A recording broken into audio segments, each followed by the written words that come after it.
SSC ফিজিক্সের chapter number 6 বস্তুর উপর তাপের প্রভাব অধ্যায়ের আজকে লেকচার নাম্বার 4। তো গত ক্লাসে আমরা দৈর্ঘ্য প্রসারণ সহগ সম্পর্কে আলোচনা করছিলাম। আজকে ক্ষেত্র প্রসারণ সহগ এবং আয়তন প্রসারণ সহগের একটু সম্যক ধারণা দিয়ে দিব, তাহলেই হয়ে যাবে। কারণ দৈর্ঘ্য প্রসারণ সহগ যেরকম, ক্ষেত্র প্রসারণ সহগ বা আয়তন প্রসারণ সহগ একদম সেম বিষয়। তো আমরা একটু ক্ষেত্র প্রসারণ সহগটা নিয়ে পড়াশোনা করার চেষ্টা করি। ক্ষেত্র বা ক্ষেত্রফল প্রসারণ সহগ একই কথা। ক্ষেত্র প্রসারণ সহগকে প্রকাশ করা হয় হচ্ছে বিটা দ্বারা। এটা আমরা কিভাবে চিন্তা করি? ধরো এখানে একটা বস্তু আছে, এই বস্তুটার দৈর্ঘ্য আছে এবং প্রস্থও আছে, তার মানে এই বস্তুটার একটা ক্ষেত্রফল আছে। প্রথম অবস্থায় তার ক্ষেত্রফল ধরলাম a1। প্রথম অবস্থায় তার ক্ষেত্রফল বা আদি ক্ষেত্রফল ধরলাম a1। তারপরে এই বস্তুটাকে আমি একটু তাপ দিলাম, বস্তুটাকে তাপ দিলে অবশ্যই বস্তুটা কি হবে বলতো? একটু প্রসারিত হবে। প্রসারিত হয়ে দেখা গেল তার ক্ষেত্রফল বেড়ে গিয়ে এইরকম একটা অবস্থা দাঁড়াইলো। তাহলে তার দৈর্ঘ্যও বাড়ছে, প্রস্থও বাড়ছে, তার মানে তার ক্ষেত্রফল বাড়ছে। পরবর্তী অবস্থায় তার ক্ষেত্রফল আমরা দেখতেছি ধরো a2। প্রথম অবস্থায় যখন ক্ষেত্রফল ছিল a1, আচ্ছা এটাকে আমি একটু বাহিরে লিখি, জায়গা বাড়বে। প্রথম অবস্থায় আদি ক্ষেত্রফল a1 এবং প্রথম অবস্থায় তার তাপমাত্রা বা আদি তাপমাত্রাকে আমরা ধরতেছি T1।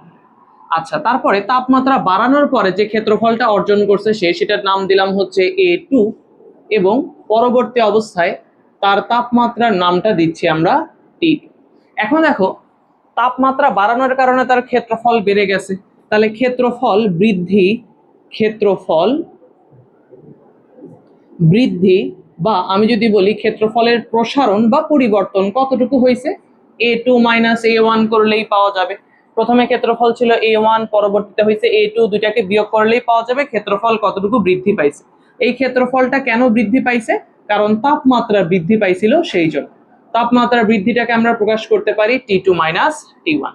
আচ্ছা, কতদিন আমরা বলছিলাম যে কোনো বস্তুর ক্ষেত্রে তার মানে ক্ষেত্রফলের পরিবর্তন হতে পারে বা আয়তনের পরিবর্তন হতে পারে বা দৈর্ঘ্যের পরিবর্তন হবে তার আদি দৈর্ঘ্য এবং তাপমাত্রার পরিবর্তনের সমানুপাতিক, অথবা আমরা কথাটাকে এভাবে বলতাম যে দৈর্ঘ্য বিকৃতি সমানুপাতিক তাপমাত্রা বৃদ্ধি।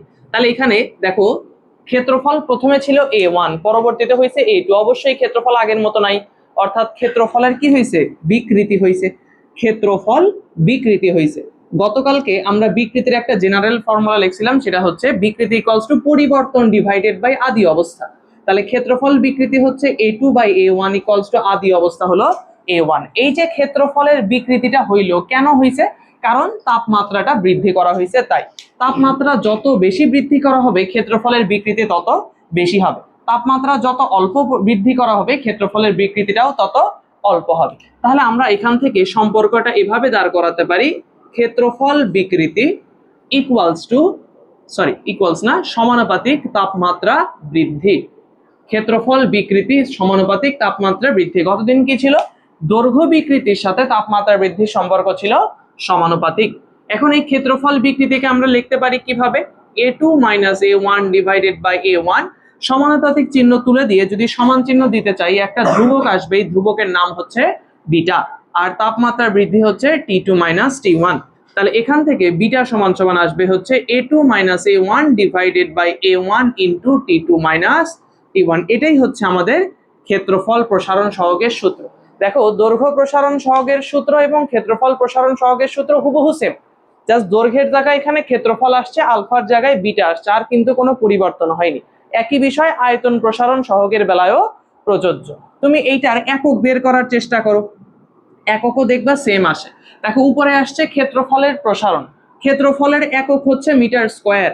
নিচেও আছে ক্ষেত্রফল, এই ক্ষেত্রফলের এককও মিটার স্কয়ার। আর তাপমাত্রা বৃদ্ধি বা পরিবর্তনের একক কেলভিন। তুমি চাইলে কিন্তু এটাকে ডিগ্রি সেলসিয়াসও দিতে পারো, কারণ আমরা শিখছিলাম যে তাপমাত্রা বৃদ্ধিটা যদি ডিগ্রি সেলসিয়াসে হয় তাহলে যতটুকু ডিগ্রি সেলসিয়াস ততটুকুই হবে তার কেলভিনের ভ্যালু। মানে তাপমাত্রা বৃদ্ধির বেলায় ডিগ্রি সেলসিয়াস এবং কেলভিন কিন্তু সেম। তাহলে এটা কেটে গেলে একক কিন্তু পার কেলভিনই থেকে যাচ্ছে। আবার তুমি যদি এটার মাত্রা বের করতে চাও, উপরে হলো ক্ষেত্রফল, ক্ষেত্রফলের মাত্রা হচ্ছে এল স্কোয়ার, নিচেও ক্ষেত্রফল তার মাত্রাও এল স্কোয়ার, আর টেম্পারেচারের মাত্রা হচ্ছে থিটা। তাহলে এটা কাটা দিলে কি থাকে, থিটা ইনভার্স 1। এইটা কিন্তু আমাদের কিসের মাত্রা, ক্ষেত্রফল প্রসারণ সহগ এবং দৈর্ঘ্য প্রসারণ সহগ প্রত্যেকটারই মাত্রা হচ্ছে এইটাই, একদম সেম। এখন তাহলে তোমাদের যেহেতু দৈর্ঘ্য প্রসারণ সহগ শেখানো হয়েছে, তোমরা কি ক্ষেত্রফল প্রসারণ সহগের সংজ্ঞাটা বানানোর চেষ্টা করতে পারবা? ক্ষেত্রফল প্রসারণ সহগের সংজ্ঞাটা দেখো, দৈর্ঘ্য প্রসারণ সহগের সংজ্ঞাটা কি ছিল, 1 মিটার দৈর্ঘ্যের কোনো বস্তুর তাপমাত্রা 1 কেলভিন বৃদ্ধি করলে তার দৈর্ঘ্য যতটুকু বৃদ্ধি পায় তাকে ওই বস্তুর উপাদানের দৈর্ঘ্য প্রসারণ সহগ বলে। এখানে 1 মিটার দৈর্ঘ্য বলা যাবে বলতো? এবার বস্তুটার প্রথম অবস্থার দৈর্ঘ্য নিয়ে কাজ করছি আমরা, কি চিন্তা করছি, ক্ষেত্রফল। তাহলে কি বলবো, 1 মিটার ক্ষেত্রফলের কোনো বস্তু, 1 মিটার কি ক্ষেত্রফল হয় না, তাহলে হলো 1 মিটার স্কয়ার বা একক ক্ষেত্রফল বিশিষ্ট কোনো বস্তুর তাপমাত্রা 1 কেলভিন বৃদ্ধি করলে তার ক্ষেত্রফল যতটুকু বৃদ্ধি পায় তাকেই ওই বস্তুর উপাদানের ক্ষেত্রফল প্রসারণ সহগ বলে। অর্থাৎ গতকালকের সংজ্ঞায় যেখানে দৈর্ঘ্য ছিল সেখানে আসবে ক্ষেত্রফল, যেখানে মিটার ছিল সেখানে আসবে মিটার স্কয়ার, আর কোথাও কিন্তু কোনো পরিবর্তন হবে না। তাহলে আমরা সংজ্ঞা লিখি, 1 মিটার স্কয়ার বা একক ক্ষেত্রফল বিশিষ্ট কোনো বস্তুর তাপমাত্রা 1 কেলভিন বৃদ্ধি করলে তার ক্ষেত্রফল যতটুকু বৃদ্ধি পায় তাকে ওই বস্তুর উপাদানের ক্ষেত্রফল প্রসারণ সহগ বলে। ওই বস্তুর উপাদানের ক্ষেত্রফল প্রসারণ সহগ বলে। একদম সেম সংজ্ঞা না দৈর্ঘ্য প্রসারণ সহগের মতো, হুবহু সেম সংজ্ঞা। আচ্ছা, এবার এই জিনিসটার একটা অনুধাবনমূলক প্রশ্ন আসে, যেরকম আমরা বলছিলাম যে কোন বস্তুর দৈর্ঘ্য প্রসারণ সহগ এত বলতে কি বোঝায়, একদম সেম ভাবে কোন বস্তুর ক্ষেত্রফল প্রসারণ সহগ এত বলতে কি বোঝায়, এরকম একটা অনুধাবনমূলক তোমাকে প্রশ্ন করতে পারে যে কোন বস্তুর ক্ষেত্রফল প্রসারণ সহগ, ক্ষেত্রফল প্রসারণ সহগ ধরো বললো 6.25 ইন্টু 10⁻⁻5 পার কেলভিন বলতে কি বোঝো, এই প্রশ্নটা তোমাকে ধরো কর। এটার উত্তর গত ক্লাসে আমরা লিখে দিয়েছিলাম, জাস্ট দৈর্ঘ্য প্রসারণ সহগ হিসেবে ছিল, এবার আসছে কি হিসেবে, ক্ষেত্রফল প্রসারণ সহগ হিসেবে। ক্লিয়ার? তাহলে একবার একটু পুরোটা আমি বলি। প্রথমে সংজ্ঞা দিব, 1 মিটার স্কয়ার বা একক ক্ষেত্রফল বিশিষ্ট কোনো বস্তুর তাপমাত্রা 1 কেলভিন বৃদ্ধি করলে তার ক্ষেত্রফল যতটুকু বৃদ্ধি পায় তাকে ওই বস্তুর উপাদানের ক্ষেত্রফল প্রসারণ সহগ বলে। তারপরে বলবো কোন বস্তুর ক্ষেত্রফল প্রসারণ সহগ এত পার কেলভিন বলতে বোঝায় 1 মিটার স্কয়ার বা একক ক্ষেত্রফল বিশিষ্ট ওই বস্তুর তাপমাত্রা 1 কেলভিন বৃদ্ধি করলে তার ক্ষেত্রফল যতটুকুর জায়গায় ওই সংখ্যাটা বসবে, যে 6.25 ইন্টু 10⁻⁵ মিটার স্কয়ার বৃদ্ধি পায়। বাসায় কি লিখতে পারবো নাকি এখানে লিখে দিব? বাসায় যদি লিখতে পারো তাহলে খুবই ভালো, যদি লিখতে না পারো তাহলে সংজ্ঞার পরে কোন বস্তুর ক্ষেত্রফল প্রসারণ সহগ 6.25 ইন্টু 10⁻⁵ পার কেলভিন বলতে বোঝায়, কি বোঝায়, 1 মিটার স্কয়ার ক্ষেত্রফল বিশিষ্ট ওই বস্তুর তাপমাত্রা 1 কেলভিন বৃদ্ধি করলে তার ক্ষেত্রফল 6.25 ইন্টু 10⁻⁵ পার কেলভিন বৃদ্ধি পায়। আসলে এই যে প্রশ্নটা অনুধাবনমূলক প্রশ্ন, তার উত্তর শুধু এতটুকুই, উত্তর শুধু এতটুকুই। তবে অনেক স্টুডেন্টরা কি করে, এই যে আমি যে ভুলটা করছি এই ভুলটা করে। কি ভুল করে, এই যে দেখো আমি লিখছি কি, কপি মারতেছি না, এখান থেকে সব কপি মারতেছি, মারতে মারতে কি বলছি, ক্ষেত্রফল এত পার কেলভিন বৃদ্ধি পায়, শুধু এতটুকু লেখার পরে যদি এখানে ভুল করো 0 দিতে পারে। কিন্তু তুমি যদি প্রথমে সংজ্ঞা লিখে এই সামান্য ভুলটা করো, 2 এ তোমাকে 0 দেবে না, অন্তত 1 দিবে। তাহলে এখানে কি ভুল হয়েছে, আমি বললাম এখানে ক্ষেত্রফল এত বৃদ্ধি পায়। আচ্ছা, ক্ষেত্রফলের একক কি পার কেলভিন হতে পারে? ক্ষেত্রফলের একক কখনোই পার কেলভিন হবে না, ক্ষেত্রফলের একক হচ্ছে মিটার স্কয়ার। তাহলে ক্ষেত্রফল যখন বলবো তখন মিটার স্কয়ার। এখন তুমি বলতে পারো যে ভাইয়া আগের বার তো ঠিকই আপনি পার কেলভিন দিছিলেন, আগের বার পার কেলভিন দিলেন, আগের বার সহগ ছিল, সহগের একক পার কেলভিনই হয়। এবার হচ্ছে ক্ষেত্রফল, ক্ষেত্রফলের একক মিটার স্কয়ার। ঠিক আছে, আশা করি এটা পারবা। তো ম্যাথগুলো একদম সেম হবে। আপাতত ক্ষেত্রফল প্রসারণ সহকের এতটুকু জিনিস জানলেই হবে। এবার ক্ষেত্রফল প্রসারণ সহকের পরে আমরা যদি আয়তন প্রসারণ সহকটা দেখতে চাই, আমার আসলে তেমন কোনো খাটনি নেই, আমি জাস্ট ক্ষেত্রফলের জায়গায় আয়তন বসাই দিলেই আমার লেখাটা হয়ে যাবে। একবার একটু তাকাও, আয়তন প্রসারণ সহককে প্রকাশ করা হয় গামা দ্বারা। তুমি যদি কেটে লাগায় উপকার পাও তাহলে লাগাও। এখন চিত্রটা একটু চেঞ্জ হবে, চিত্রটা আসলে ঘন একটা বস্তু আঁকাইতে হবে, একটা ঘন বস্তু।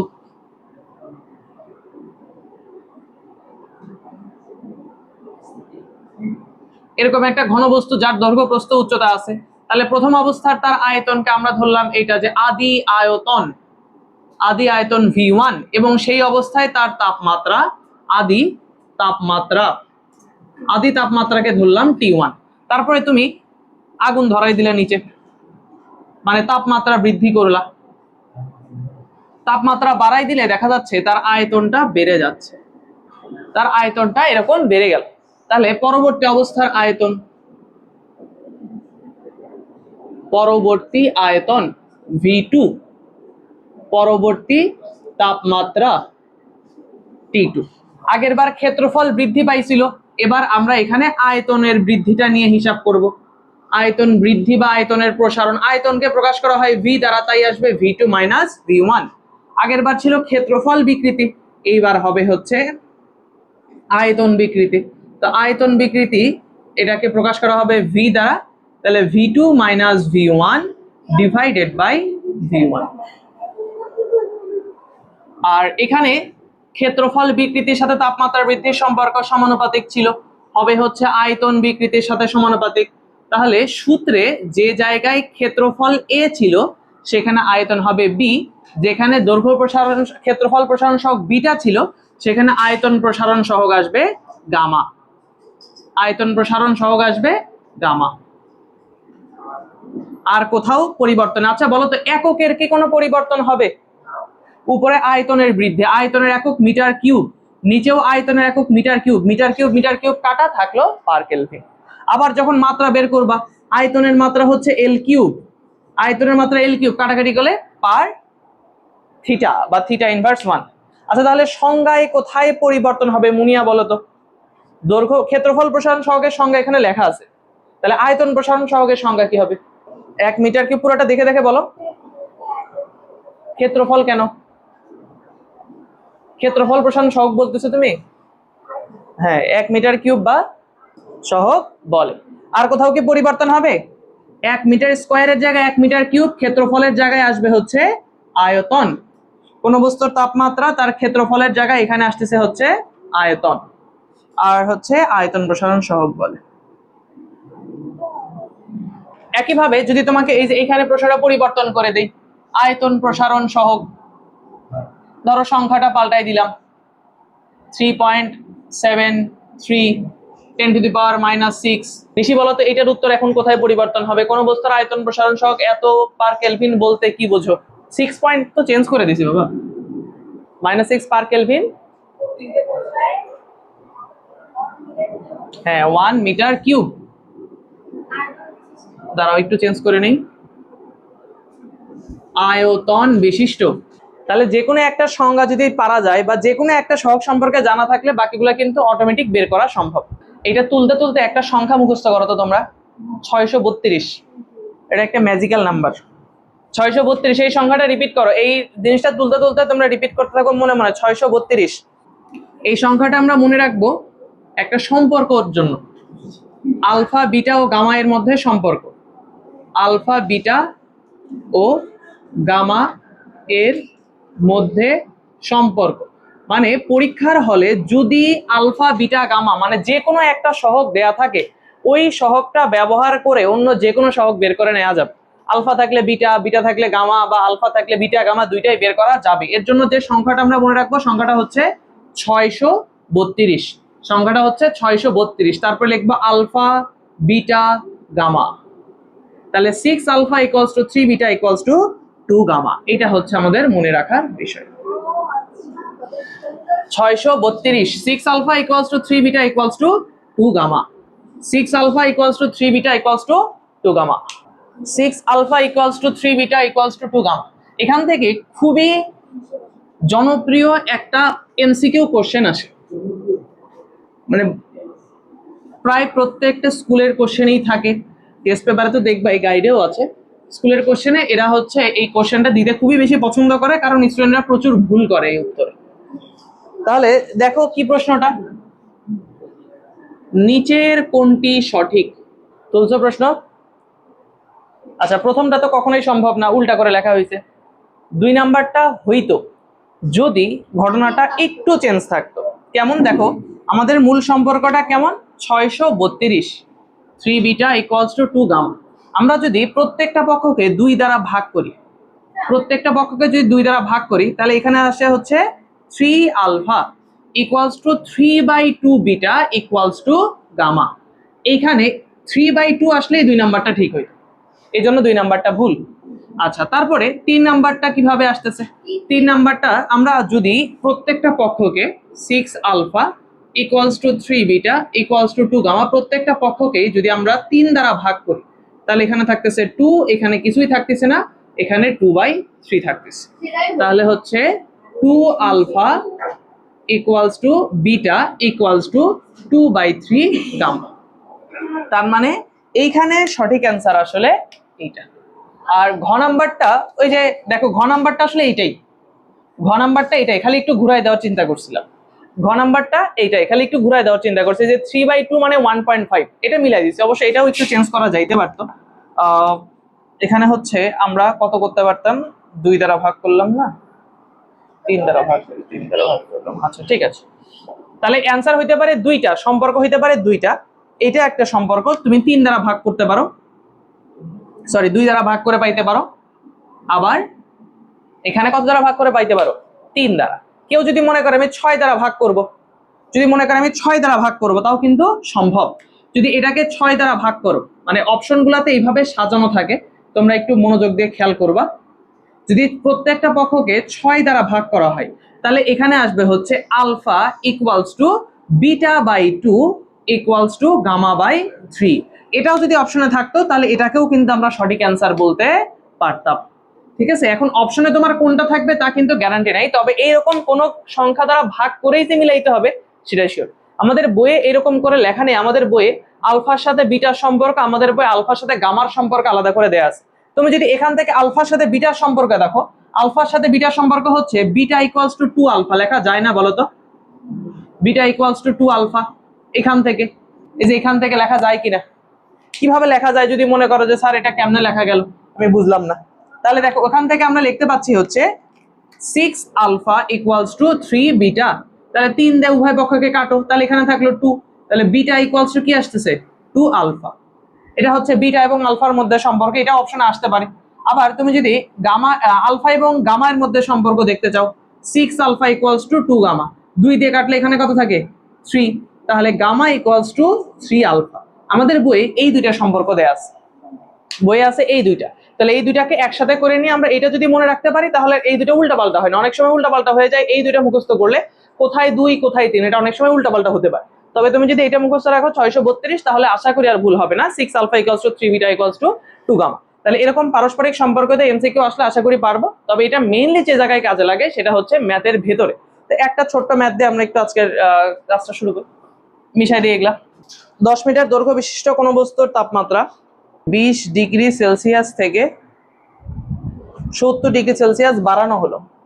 এতে বস্তুর দৈর্ঘ্য 10.0321 মিটার হলে, এতে বস্তুর দৈর্ঘ্য 10.0321 মিটার হলে বস্তুটির দৈর্ঘ্য প্রসারণ সহগ, ক্ষেত্রফল প্রসারণ সহগ ও আয়তন প্রসারণ সহগ নির্ণয় কর। আচ্ছা দেখো, 10 মিটার দৈর্ঘ্য বিশিষ্ট কোনো বস্তুর তাপমাত্রা 20 ডিগ্রি সেলসিয়াস বৃদ্ধি করা হইলে, তাহলে একটা বস্তুর প্রথম অবস্থার দৈর্ঘ্য হচ্ছে, প্রথম অবস্থার দৈর্ঘ্য হলো 10 মিটার। দৈর্ঘ্য বিশিষ্ট কোনো বস্তুর তাপমাত্রা 20 ডিগ্রি সেলসিয়াস থেকে, তাহলে প্রথম অবস্থার তার তাপমাত্রা ছিল হচ্ছে 20 ডিগ্রি সেলসিয়াস। 20 ডিগ্রি সেলসিয়াস থেকে 70 ডিগ্রি সেলসিয়াস বাড়ানো হলো, তাহলে প্রথম অবস্থায় তাপমাত্রা ছিল 20 ডিগ্রি সেলসিয়াস, পরবর্তীতে তাপমাত্রা কত হয়েছে বলো তো? পরবর্তীতে তাপমাত্রা কত হয়েছে? 70 ডিগ্রি সেলসিয়াস। এটা লেখার সাথে সাথেই ভুল, বলছে কি 70 ডিগ্রি সেলসিয়াস হয়েছে, এটা বলছে 70 ডিগ্রি সেলসিয়াস বাড়াইছে, 70 ডিগ্রি সেলসিয়াস হয়নি তো, প্রথমে ছিল 20, 70 ডিগ্রি বাড়াইছে, এখন টেম্পারেচার কত তাইলে? প্রথমে 20, আরো 70 বাড়ায় ফেললো, তাহলে 20 এর সাথে 70 যোগ করলে T2 কত আসবে? 90। তাহলে এই যে 70 ডিগ্রি সেলসিয়াস, এটা আসলে কিসের ভ্যালু দেয়া আছে? এটা দেয়া আছে টেম্পারেচার বৃদ্ধির পরিমাণ, অর্থাৎ T2 মাইনাস T1 এর পরিমাণ। T2 মাইনাস T1 এর পরিমাণ দেয়া আছে ডিগ্রি সেলসিয়াস। বলো তো সেলসিয়াস কি রাখা হয়? তাপমাত্রার আন্তর্জাতিক পদ্ধতিতে একক কি সেলসিয়াস? কেলভিন। তাহলে উপরে 20 ডিগ্রি সেলসিয়াস আছে, এটাকে কেলভিন করবে কিভাবে? সেলসিয়াস থেকে কেলভিন করার শর্টকাট টেকনিক শিখাইছিলাম, কেমনে করে? 273 যোগ করতে হয়, 273 যোগ করতে হয়। 20 ডিগ্রি সেলসিয়াসের সাথে 273 যোগ করলে আসবে 293 কেলভিন। আর এখানে 70 ডিগ্রি সেলসিয়াসকে কেলভিন করবে, তাহলে কিভাবে? কত? 343, 343 লিখবা আর কেটে দিবে। গতদিনে আমরা বলছিলাম তাপমাত্রা বৃদ্ধি বা পরিবর্তন যদি থাকে যেটা ডিগ্রি সেলসিয়াস সেটাই কেলভিন। যে আমার তো কানের সমস্যা নাই রে, তো আমি তো হ্যাঁ না কিছুই বলিনি। এই ডিগ্রি সেলসিয়াসকে কেলভিন করলে কোনো পরিবর্তন হবে না, একদম ঠান্ডা মাথায় মনে রাখো, কারণ এটাই স্টুডেন্টরা প্রচুর ভুল করে। ইন্ডিভিজুয়াল কোনো টেম্পারেচার, শুধু T1 বা শুধু T2, এটা যদি সেলসিয়াস থেকে কেলভিন করতে চাও 273 যোগ করতেই হবে, না করলে ভুল। কিন্তু টেম্পারেচারের পার্থক্য বা বৃদ্ধি আকারে থাকলে যেটা ডিগ্রি সেলসিয়াস সেটাই কেলভিন, এখানে আবার যোগ করলে ভুল হবে, এখানে যোগ করলে ভুল হবে, এবং স্টুডেন্টরা অনেকেই এই ভুলটা করে। আচ্ছা, তারপরে কি বলছে? 70 ডিগ্রি সেলসিয়াস বাড়ানো হলো, এতে বস্তুর দৈর্ঘ্য এত মিটার হয়, তাহলে পরবর্তী অবস্থার দৈর্ঘ্য হচ্ছে 10.0321 মিটার হচ্ছে। এখন তোমার কাছে জানতে চাইছে দৈর্ঘ্য প্রসারণ সহ, ক্ষেত্রফল প্রসারণ সহ, আয়তন প্রসারণ সহ।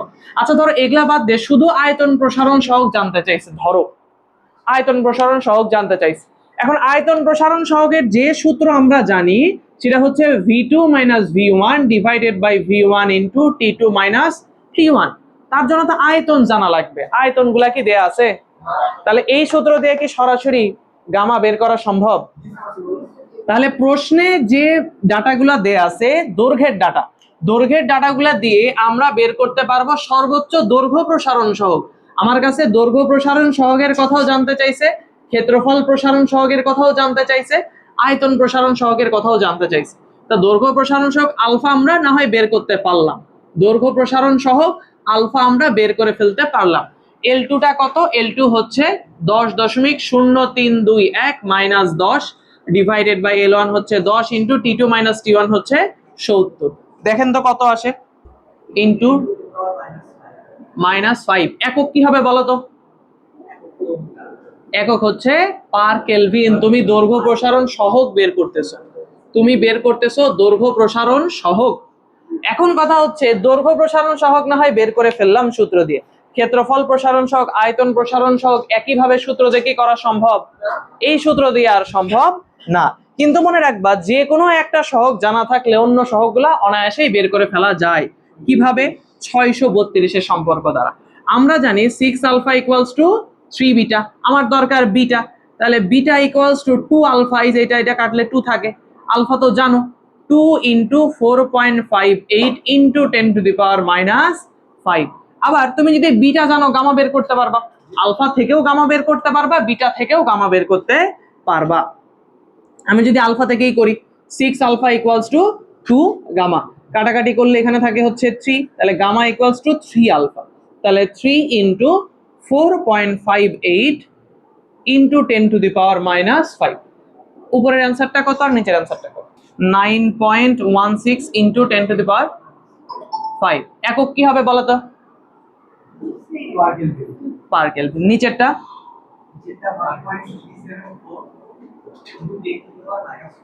মাইনাস, আগেরটা 5ই তো ছিল তাই না? আচ্ছা ঠিক আছে, এই সূত্র রিলেটেড আরো ম্যাথ প্রবলেম আমরা ইনশাআল্লাহ সামনের ক্লাসে সলভ করব। ধন্যবাদ সবাইকে।